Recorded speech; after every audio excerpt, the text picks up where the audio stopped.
John, Tony Freeman, obviously, you know, I train him.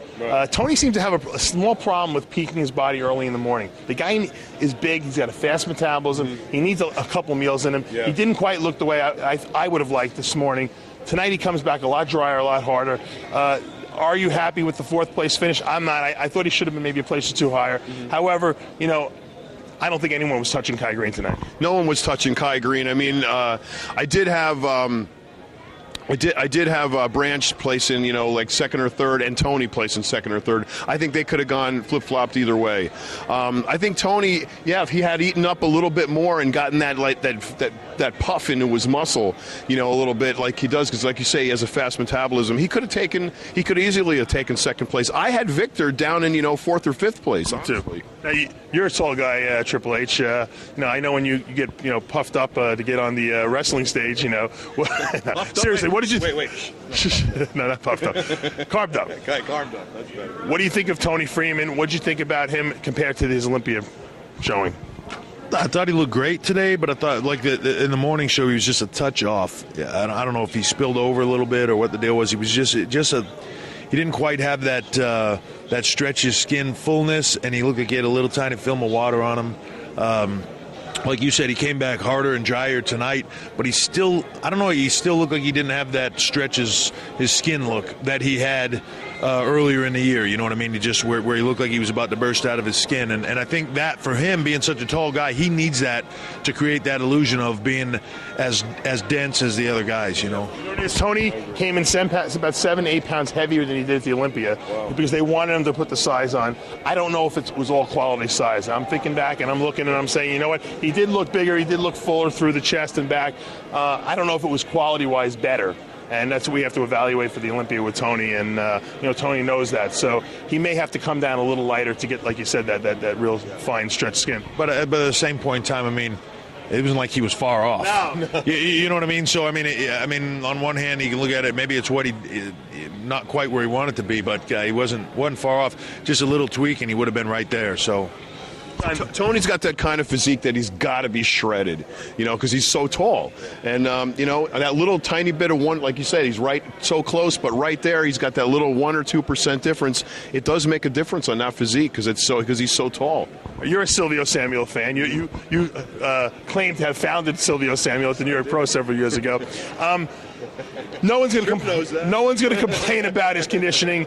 The guy's got some of the best symmetry in the sport. He's got a tiny waist. He's shredded to the bone. Probably the hardest guy up there.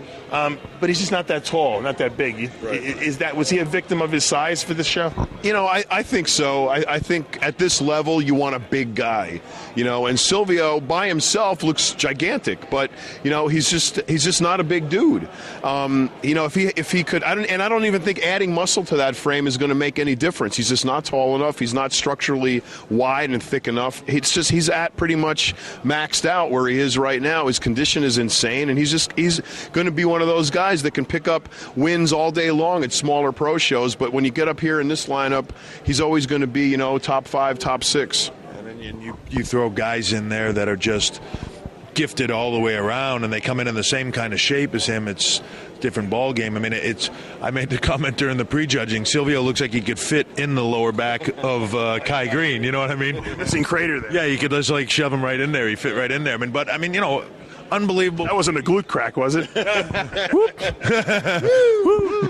No, it just, you know, I mean, it's unfortunate. I mean, he can be as perfect as he wants to be, but then Branch Warren walks out next to him, and there's, you know, I mean, it's just such a size disparity when a guy's in that same kind of shape as him. It's you know, it's tough to look at the smaller guy. All right, one more question to both of you guys.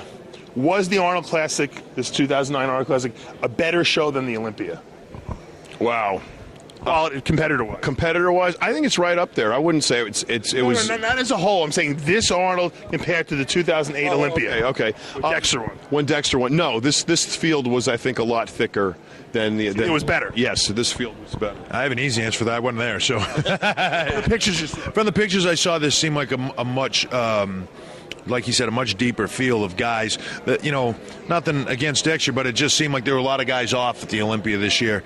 There was quite a few guys on here tonight, and it could have, you know, like when you're arguing about flip-flop and second, third, fourth, you know what I'm saying? It's really close, and I think that's That's the difference between the Olympia this year and the Arnolds. You didn't have a lot of guys you could have flip-flopped. Having said that, can Kai Green beat Dexter Jackson? Absolutely. I think so, too.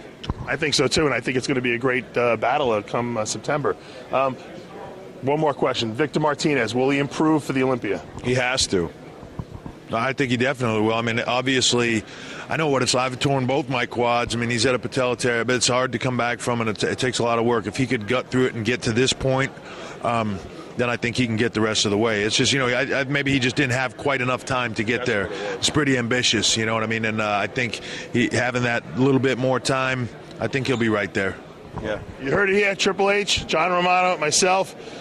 We congratulate Kai Green. We see him as the unanimous winner, and all we can do now is think about and postulate what will happen come the end of September when he has to face off against Dexter Jackson, a probably much improved Victor Martinez, and the returning Jay Cutler.